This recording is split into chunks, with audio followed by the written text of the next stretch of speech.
Good evening, students. Today we will discuss a new chapter, that is hydrogen.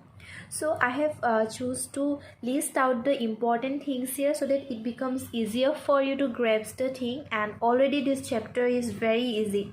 So I hope you understand this chapter. Next, let us directly go to here, okay? As you know that hydrogen is the first element in the periodic table, so this is understood, okay? So you can always say that hydrogen is the first element in the periodic table. Next, what is the electronic configuration of hydrogen? It is 1s1 and it belongs to the group alkali metals. So basically, what are the alkali metals? You see, when we talk about any element, when we talk about a metal, you see what happens. 1s is the first subshell, you know, okay? It goes like this: 1s, 2s, 2p, 3s, 3p, then 4s, like that it goes on, okay? So it depends on how many number of electrons is there in the configuration, is there in the metal. So you know that hydrogen has only one electron, so that single electron will go to 1s subshell. Now how many electrons does 1s can have? 1s can have maximum 2 electrons. Since there is only 1 electron, so you can write 1s1. If there were 2 electrons, then you have to write 1s2. Clear? Suppose it is having 3 electrons, like for lithium. So you know that S can have maximum 2 electron, but we have 3 electron. How many electrons are left? Only 1 electron is left, no? So after 1s, what it comes? 2s. So that left out electron will be placed in 2s, okay? So this is another chapter and we're not going to discuss in details here, although I have said so many things about it, okay? So you have to remember that alkali metals, and it is the electronic configuration is 1s1, okay? Alkali metals, you see, when the metals are having the valence electron as 1s1, okay, 1s1, then those are known as alkali metal. If it is like s2, okay, if it is s2, then it will have alkaline earth metals. Clear?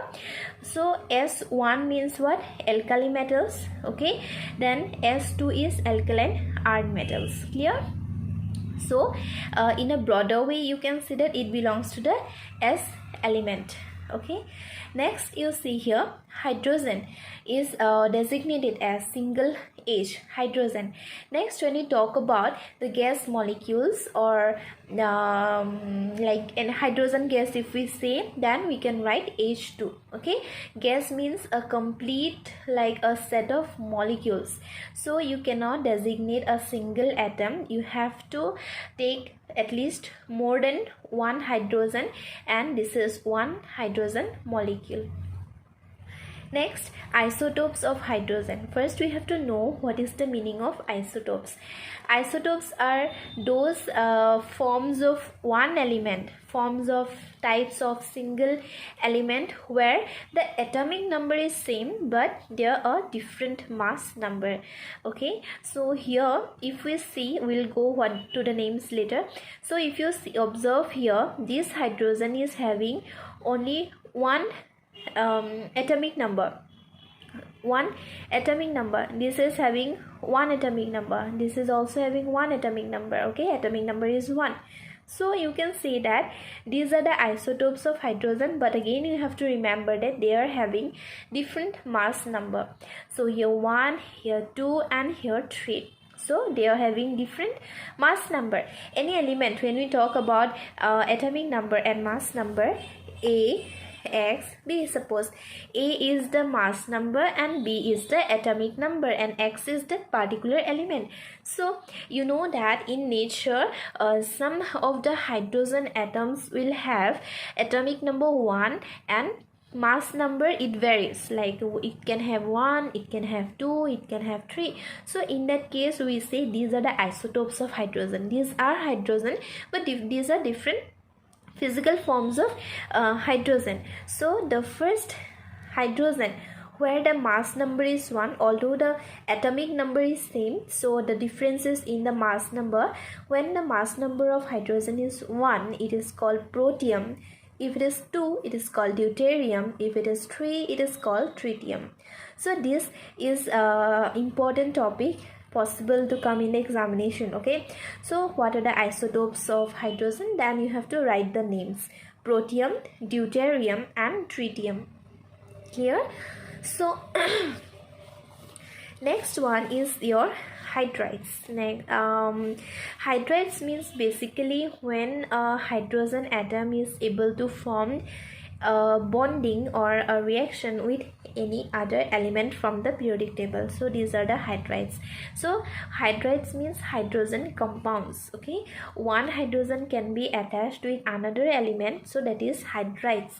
Here you can see except noble gas I have written, because you know that in a noble gas the electronic configuration is complete, the electronic configuration is stable, so it does not require any other element to complete its octet. Okay, it is like fully satisfied with itself, the electronic configuration is complete. So when a bonding occurs, between different elements, either when there is a deficiency or when there is excess of electrons, like for example when we talk about HCl, so this is hydrochloric acid, isn't it? So you know that for hydrogen and for helium, you know that the stable configuration is 2, maximum 2 electrons it can have, and it will be stable. But for all the other elements, you know that 8 is the electronic number the last valence shells can have. So here you know that it is 17. Okay, so what you can write here, 17 can be written as 2, 8 and 7. So these are the electronic numbers, and for hydrogen it's 1. So you see that hydrogen which needs one more electron, okay, because it needs total 2 electron, so it will require one extra electron, and here also it will require one extra electron, because here it is 7, so it has to be 8. Here it is 1, it has to be 2. So in that case, you know, they are not satisfied with itself, you can say, in very simple terms, in basic terms. So they are always in search of someone who can fill their octet. Okay, so what will happen, they will try to now share the electrons. Whatever this electron the hydrogen is having, it will share with here. So after sharing, this chlorine octet is filled, right? So that electron which hydrogen was sharing, okay, you know this 1, no, 2, 3, 4, 5, 6, 7. Okay, so here 1, 2, 3, 4, 5, 6 is okay. This is the 7th electron of chlorine, and this is the single electron of hydrogen. So like hydrogen is having 1 electron here and chlorine is having 7 electrons. So if they share with each other, no, their own electrons, what will become, this hydrogen is having now 2 electrons and this chlorine is also having this side 2 electrons. So ultimately chlorine will have total 8 electrons and hydrogen total 2 electrons. So like that they will share with each other, they will totally donate the electrons. So in this way the bonding occurs, because there is not the electronic configuration is not satisfied. But for the noble gas, the electronic configuration is stable, it is satisfied, it is having the required number of electrons that it should have, and then it will not react with any other element to form the bond, because it is not necessary.